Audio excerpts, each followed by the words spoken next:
याविषयी सविस्तर माहिती अशी की टाकळी लोणार येथील मते वस्तीवर भाऊसाहेब मते हे आपल्या पत्नी मुलासह राहतात। रात्रीच्या सुमारास पत्नी नंदिनी ही शेजारी राहणाऱ्या कदम यांच्याकडे दुचाकी वाहन चालवण्याचा परवाना काढण्यासाठी आवश्यक असणाऱ्या कागदपत्रांची चौकशी करण्यासाठी जात असल्याचं पती भाऊसाहेब याला सांगून गेली होती।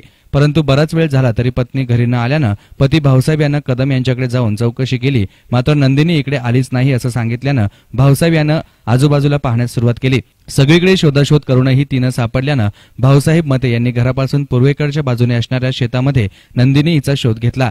काही अंतर चालून गेल्यानंतर विहिरीपासून जवळच नंदिनी ही पालथ्या अवस्थेमध्ये झोपलेली आढळून आली। जवळ जाऊन पाहिलं असता ती रक्ताच्या थारोळ्यात पडलेली दिसून आली।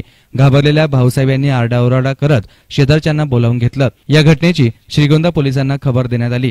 पोलीस निरीक्षक श्यामकांत सोमवंशी हे तात्काळ फौजफाट्यासह घटनास्थळी दाखल झाले। नंदिनी हिच्या गळ्यावर आणि हातावर कोयत्यासारख्या शस्त्रानं वार केलेले आढळून आलेत। पोलिसांनी घटनास्थळाची बारकाईनं पाहणी केली, मात्र तिथे काहीही आढळून आलं नाही। पोलिसांनी सगळ्या बाबीची शक्यता गृहीत धरून पतीस संशयित म्हणून ताब्यात घेतलं। गावातही विचारपूस करण्यास सुरुवात केली। दरम्यान पतीकडे विचारपूस केली असता वेगळीच माहिती समोर आली आहे।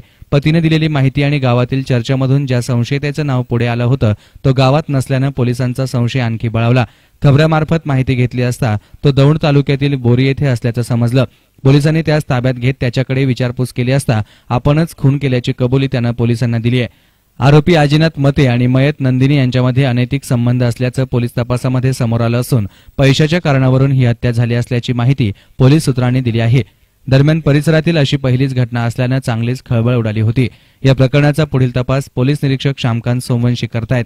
दरम्यान कामठी येथील चेमटे यांची कन्या नंदिनी हिचा विवाह 2008 मध्ये भाऊसाहेब मते यांच्याशी झाला होता। त्यांना 5 वर्षांची वैष्णवी आणि 3 वर्षांचा संग्राम अशी 2 मुलं आहेत। मात्र आपल्या आईची हत्या झाली आहे अशी पुसटशी कल्पनाही या चिमुकल्यांना नव्हती।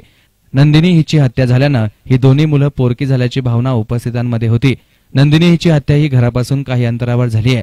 तिचा मृतदेह ज्या अवस्थेमध्ये आढळून आला त्यावरून नंदिनी हिच्यावर बलात्कार झाला असल्याची पोलिसांनी शक्यता व्यक्त केल्यानं मृतदेहाचे शवविच्छेदन श्रीगोंदा येथे न करता पुणे येथे करण्यात आले।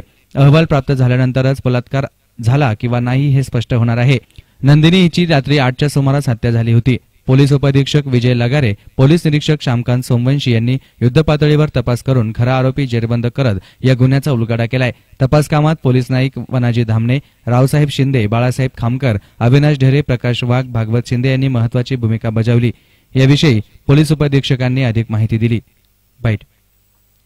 नंदिनी ही पैशासाठी वारंवार तगादा करत होती। त्याचबरोबर तिचे आणखी कोणाशी तरी अनैतिक संबंध असल्याच्या संशयावरून आजीनाथ मते यानं नंदिनीची हत्या केली असल्याची माहिती पोलीस सूत्रांनी दिली आहे। पोलीस ठाणे हद्दीत टाकळी लोणार शिवारात एक महिलेचा खून झाला आहे असे श्रीगोंदा पोलीस ठाणे येथे काल रात्री 9 ते 9:15च्या दरम्यान माहिती मिळाल्यानंतर मी SDPO आणि लगारे आणि PI सोमवंशी साहेब घटनास्थळी आणि आमच्या पथकासह रवाना झालो।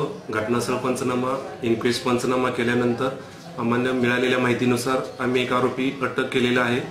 त्या आरोपीनं त्या गुन्ह्यातील कबुली दिलेली आहे आणि हा गुन्ह्यातील मुख्य हेतू, गुन्ह्याचा काय मोटिव्ह आहे हे आता आम्ही तपासामध्ये, सखोल तपासामध्ये पुढे येईल।